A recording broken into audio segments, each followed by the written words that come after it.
Olá, pessoas, vamos para mais uma aula, né? Antes de qualquer coisa, só para lembrar vocês, né, que é importante que você já tenha um lugar de estudos adequado, tá bom? Então tem que ser o lugar mais silencioso possível, né, que você fique confortável, para você conseguir se concentrar melhor, tá bom? E além disso, é importante que todo o material que vocês forem utilizar já esteja perto de vocês, tá? Para vocês não precisarem interromper o pensamento de vocês para pegar alguma coisa ou algo assim, tá bom? Enfim, a nossa aula de hoje, né, de geografia, é sobre o Oriente Médio e o espaço, né? É uma visão geral, na verdade, né, sobre a espacialidade dessa região, tá bom? Então, a gente estava estudando, né, algumas nações asiáticas, né? Estudamos no bimestre passado a China, a Índia, o Japão, os tigres asiáticos, não é? A gente, antes de tudo, tinha feito uma introdução, né, à Ásia, de maneira geral, e agora é isso que vai acontecer, né? Vamos fazer uma introdução, só que mais voltada, né, para essa região do Oriente Médio, tá bom? Enfim, que é uma das divisões, né, da Ásia, né? Vocês lembram quando eu trouxe um mapa, aí eu mostrei as divisões da Ásia, né? O norte, o sul, enfim, também chama de Ásia setentrional, Ásia meridional, sudeste asiático, não é? Enfim, e aí eu mostrei nessa região do Oriente Médio, né? Que é uma região que ela vai ficar ali, né, bem no meio, por isso que seria o Oriente Médio, né? Só que, claro, esse termo, gente, Oriente Médio, na verdade, é uma visão eurocêntrica, né? É uma forma de orientação, uma forma de localização partindo de um ponto de vista eurocêntrico. O que significa eurocêntrico? Eurocêntrico é algo, né, que parte do ponto em que a Europa está no centro de tudo, por isso eurocêntrico, ou seja, a Europa está no centro. Então, é aquela visão que o mundo tem que se basear pela Europa. Então, a Europa está ali, né? E aí a gente vai se basear quem é que está acima da Europa, quem é que está abaixo da Europa, quem é que está a leste, quem é que está a oeste. E a partir da Europa a gente vai orientar as coisas, né? A gente vai localizar as mais diversas regiões, tá bom? Então, esse termo Oriente Médio é em relação à Europa. Se a gente considerar a Europa como um marco zero, né? Ou seja, estamos na Europa, aí a gente percebe que essa região, ela seria o Oriente Médio. Por quê? Porque comparado a toda a Ásia, ela está ali no meio, né? Claro, partindo do ponto de vista da Europa, tá bom? Enfim, e é uma região estratégica, né? Por quê? Porque ela está ali no sudoeste asiático, né? E ela está ligando essa Ásia, né, com a África e também com a Europa, tá bom? Então é como se fosse ali um elo entre esses três continentes, né? O continente africano, o continente europeu e o asiático, né? E tem bem ali no meio esse Oriente Médio, mais um motivo para a gente chamar ele assim, tá bom? Então é uma região extremamente importante, né, do ponto de vista geopolítico, né, até por uma questão territorial, né? Tá bem ali no meio entre esses continentes, tá bom? Enfim. E essa região, gente, na verdade, é uma península, né? A gente chama de Península Arábica. Por que península? O que seria península? Península, não sei se vocês lembram, é quando a gente tem como se fosse uma ilha, né? Só que ela vai ter ali uma ligação com o resto do continente, tá bom? Como se estivesse ali grudada só por um pedacinho do continente. Se vocês repararem no Oriente Médio, parece assim que ele foi quebrado da África ou da Ásia, enfim, só que ele está ali enganchado, né? Enganchado por um pedacinho de terra na África, né? Está enganchado ali por uma pequena... ele tem um contato pequeno com a África, mas ele ainda tem, tá bom? E com o continente asiático também, né? Então ele é uma península, ok? E aí essa península é chamada de Península Arábica, tá? Enfim, e aqui, né, são os países, né, que fazem parte dessa região, né, a região do Oriente Médio, tá bom? Arábia Saudita, né, o Bahrein, o Catar, o Chipre, Jordânia, o Kuwait, o Líbano, o Omã, Palestina, Síria, Turquia e parte do Egito, né? O Egito ele está na África, mas ele tem uma partezinha no Oriente Médio. Justamente seria essa ligação que o Oriente Médio tem com a África, tá bom? Enfim, quando vocês olharem no mapa, vocês vão perceber que tem alguns que são como se fossem ilhas, na verdade, né? Ilhas pequenininhas que estão próximas, né? Enfim, como o Chipre, por exemplo, né? Que é uma ilhazinha que está próxima, mas todas elas a gente considera como parte da Península Arábica, tá bom? Enfim. E aí, né, só falando um pouquinho sobre a natureza dessa região, né? Alguns aspectos naturais importantes. A principal característica natural, assim, dessa região, né, que se destaca, eu tenho certeza que vocês já devem ter uma ideia sobre isso, né? Em relação ao clima de lá, né? Que o clima lá é muito desértico, na verdade, né? É um clima muito seco, um clima desértico ou semidesértico, né? Então aquelas paisagens que a gente tem na nossa mente, né? Que é um deserto, aí geralmente a gente consegue imaginar, né? aquelas pessoas com aquelas roupas, né, enfim, como se fosse uma roupa longa, né, com um pano longo, um pano só, aquele pano na cabeça, por exemplo, né, seria uma roupa característica do povo arábico, no caso, né. Então a gente já tem essas informações no nosso imaginário popular, né, a gente já tem isso. Então é bem conhecido, né, essa parte dos desertos do Oriente Médio, tá bom? Enfim. E aí, além dos desertos, o relevo dessa região, ele é predominantemente montanhoso, tá bom? Então ele é formado ali por montanhas, né? Ele é um relevo muito acidentado, né? Que a gente fala, não é um relevo plano, é um relevo acidentado. E aí, gente, quando a gente pega o fato de ser um deserto, né? Ser uma região predominantemente desértica, mas ser um relevo acidentado, né, a gente percebe que esses dois fatores eles contribuem com uma certa limitação para a sobrevivência das pessoas de maneira geral, né? É muito mais complicado para uma pessoa, para uma população de maneira geral, viver num ambiente que é mais seco, né? E, além disso, viver num relevo acidentado, né? Muito mais fácil que o relevo seja mais plano, né? Porque aí eu posso desenvolver outras atividades, por exemplo, né? Atividades econômicas, agricultura, pecuária, enfim, e entre outras coisas, né? Então aqui a gente já tem algumas limitações, né, em relação à natureza, tá bom?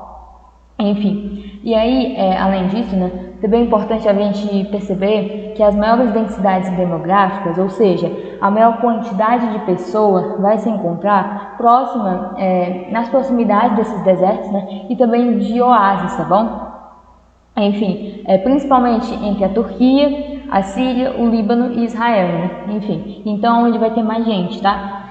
E aí, essa região aqui, né, no caso, que eu tinha dito, né, é uma região que o clima ele é mediterrâneo, né, ele não é um clima tão seco assim. O clima mediterrâneo ele é quente, mas ele não é seco, né, ele tem ali uma certa umidade, tá bom? Enfim, então por isso que é uma região que vai ser mais povoada, tá? As pessoas vão habitar mais essa região, ok? Enfim, e além disso a gente pode citar a região da Mesopotâmia, né? Que até vocês estudam, vocês já estudaram história, enfim, que é uma civilização que ela só conseguiu se desenvolver por conta de dois rios, né? Não sei se vocês lembram, o Rio Tigres e o Eufrates, né? Então, como o destaque da hidrografia dessa região, a gente pode citar, né? Na verdade, a gente precisa, né, citar esses dois rios, tá bom? O Rio Tigre e o Eufrates, ok? Enfim. E aí, com tudo isso que eu tinha dito, né, é fácil, né, a gente concluir que tem uma zona assim que a gente pode dizer que não tem gente, né? Ou seja, a gente vai chamar isso de vazios populacionais, tá bom? Então, esse vazio populacional, né, ou seja, não tem muita pessoa, né, não tem uma população ali habitando, vai acontecer justamente, né, na região de extensos desertos, né? E também as regiões mais montanhosas, as mais montanhosas que tiver, né? Como, por exemplo, aqui vai do Monte Tauro até a cordilheira, tá bom? A cordilheira do Hindu Kush, por exemplo.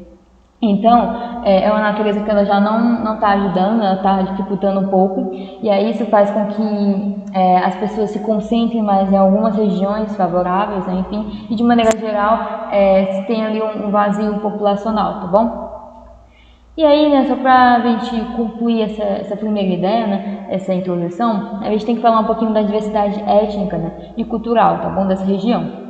E aí o que a gente pode falar sobre isso? Tem um predomínio, gente, do grupo semita, né, o grupo étnico semita, que seria os árabes e os judeus, tá bom? Então, predominantemente, a gente tem esse grupo étnico, né, mais de 65% da população dessa região de maneira geral, né, mais da metade, então. Só que além disso a gente também vai ter outros grupos, tá bom? Os turcos, os iranianos, libaneses, os sírios, por exemplo, tá? É porque predominantemente são os árabes e os judeus, né? Que são os semitas, né? Enfim. E aí justamente são eles que a gente conhece mais, né? São eles que a gente já consegue relacionar com essa região, né? Enfim. Por várias questões, né? Principalmente por alguns conflitos, né, que esses dois grupos eles possuem, né? Enfim, possuíram e ainda possuem. E aí a gente também vai estudar com calma depois, tá bom? A questão dos conflitos, que é muita coisa. Enfim, que é só importante a gente já ter essa ideia, tá? E aí, a maioria desses povos, né, turcos, iranianos, libaneses, de maneira geral, enfim, a maioria desses povos, ele faz parte, né, da cultura, né, e da religião islâmica, tá bom? Então, a maioria desses povos, eles fazem parte da cultura islâmica, de maneira geral, né? Claro, com algumas exceções ali, né, como, por exemplo, os judeus, né, que a gente sabe que eles não fazem parte dessa cultura, né, eles têm outra religião, enfim, outros costumes, outra tradição, né? Enfim, até é um dos fatores, né, que tem esse conflito, né, desses dois grupos. E aí, a língua mais falada nessa região, gente, é o árabe, né? Justamente